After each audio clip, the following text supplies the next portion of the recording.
They're now rocking RGB LEDs, a new 16,000 dpi sensor, and a few new features. Was it worth bringing back a 10-year-old design? Is the Mamba a wireless gaming mouse worth considering?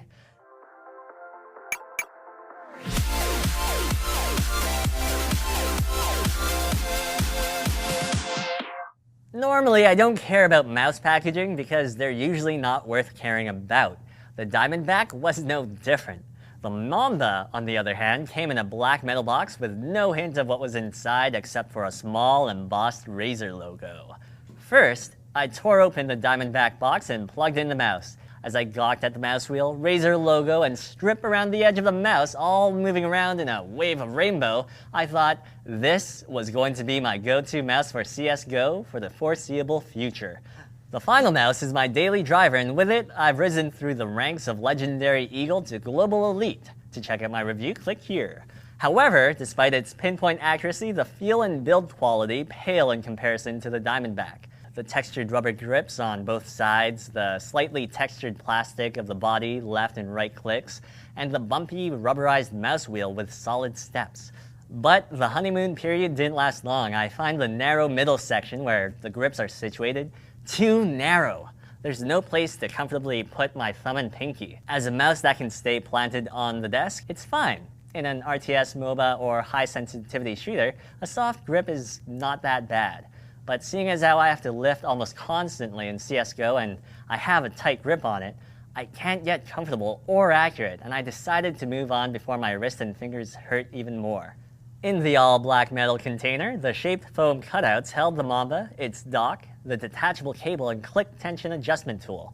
With bigger grip pads on the sides, a hump that was further forward, and big rounded thumb buttons, it fit great in my hand, even though it was well above my weight preference of about nothing grams. It was comfortable. Out of the box, the clicks feel far too light. This is actually a common complaint against the Death Adder, but this time around, Razer provided a novel solution. On the underside of the Mamba, you'll find two adjustment notches to increase or decrease the click force, and it works perfectly. Just like the Diamondback, the Mamba felt and looked premium. The ability to tilt the mouse wheel left and right is also a nice addition. All the clicks were satisfactory, and the lighting effects are just so pretty. In-game, I thought the performance was more than fine. I wasn't aiming as fast as I could with my lighter final mouse, but I wasn't doing too bad.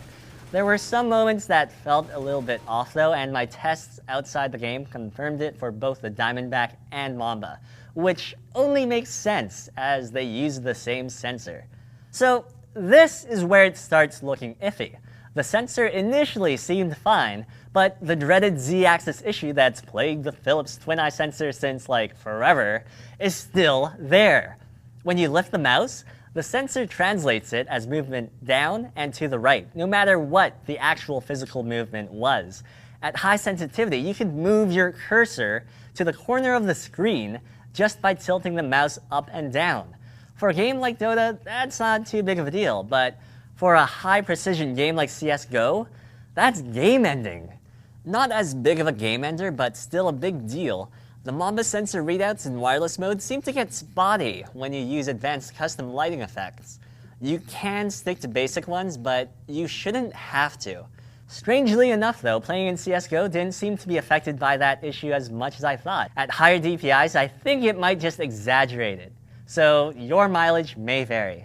Overall, I feel like both the Diamondback and Mamba suffered from the DPI race and change for the sake of change. The original Diamondback had a rubber ring around it, and that's what you would hold on to. This one just hurts your hand. So while I love the chroma effects, the build quality is great, and the click force adjustment on the Mamba is really neat, I don't see why they went with a flawed 16,000 dpi laser sensor instead of their tried and true S3988 or 89. And I don't know who the Diamondback is for. Everyone I've asked has found it really uncomfortable.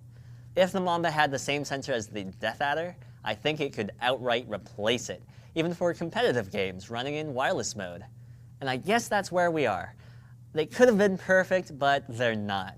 Just a couple of bad decisions ruined them for me, and at the price they're asking, you could get more real performance from somewhere else. So thank you guys for watching. If you liked it, like it. And if you didn't like it, dislike it, I'm sure you guys know how to do that. And if you want to tell me why, you can hit me up on Twitter at @EdzelYago. While you're at it, maybe consider supporting us directly by using our affiliate code to shop at Amazon, buying a cool shirt like this one, or with a direct monthly contribution through the forum. Now that you're done doing all that stuff, you're probably wondering what to watch next, so click that little button in the top right corner to check out this video where I reviewed the final mouse. I think I did that.